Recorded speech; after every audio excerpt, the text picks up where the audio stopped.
Hi, welcome back. I am here with my sister who is a Soapy Friends. She has a fully functional studio space that I wanted to show you because it's studio week, and she has a beautiful clean studio. And the first thing I just told her right now is, wow, I walk in and it's clean organized, not like my space where I was dedicating a week plus to organize it. So I thought it'd be helpful for you to meet my sister and just to kind of see, even though it's not paint pouring or resin art, just to see how a functioning space works. So we're going to do a walkthrough with my sister Kendra. Ta-da! All right, hi, I'm Kendra, soapyfriends.com. As Erica said, I make soap. So what I do is a little bit different than you, although I do do a lot with colors and design and all that fun stuff. But Erica, if you can kind of follow me around, this is my desk. Ta-da! So I actually spend most of my time at my desk. This is probably 80% to 90% of what any small business owner does is work on their desk. I also print all my shipping out here. But once we come into the studio and, we've dealt with in her garage, by the way. Yeah, we're just in my garage.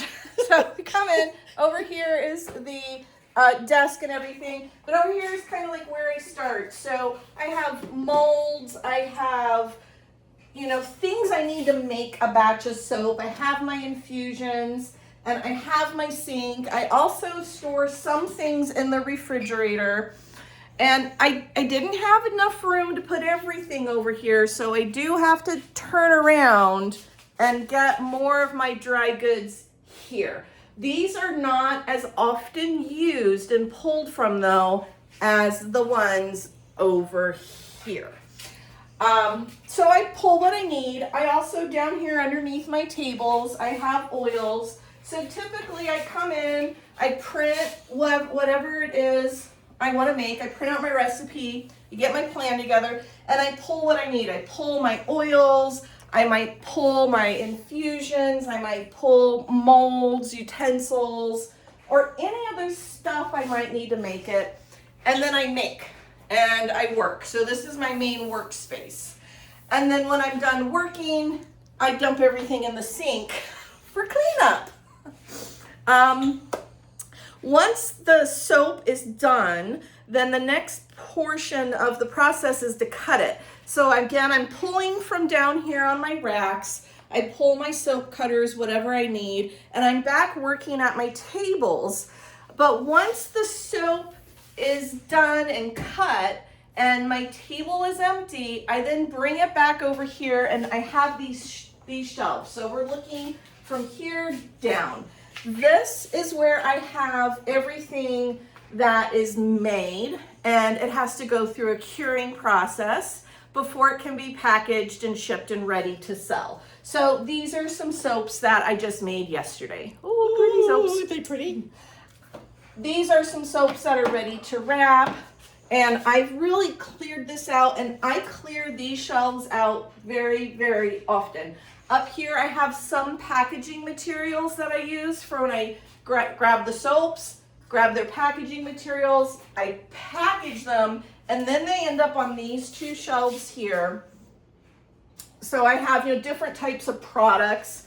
These are salves. These are special edition soaps. These are some dry goods, soap dishes and things like that I sell.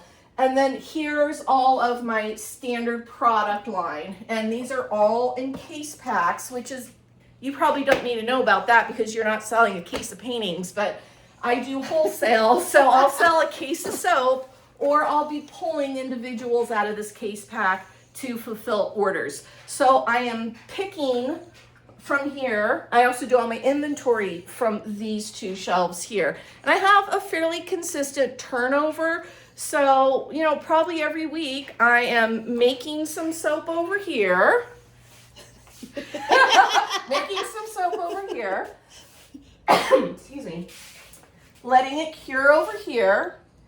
Packing it to store over here, and then shipping it from over there. I have this cart here that I end up wheeling back and forth, and this is kind of my mobile station because I'll need to take my cart, pull some things, do something with it, maybe bring it back over to the other table, something like that. But the little mobile cart helped a lot with having a limited amount of space. So I do have a sizable amount of space, but still it's a limited amount of space.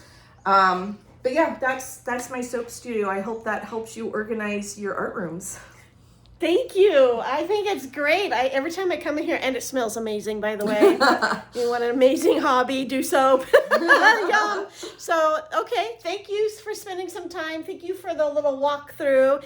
And I do, like she said, hope it helps you. Just give you another idea, concept of a real working room with zones and labels and everything else. So, actually, one more thing. I have a book that might help. Oh. This is called Maker to Manufacture. It's by my friend Kate. I'll give Erica the link to it on Amazon.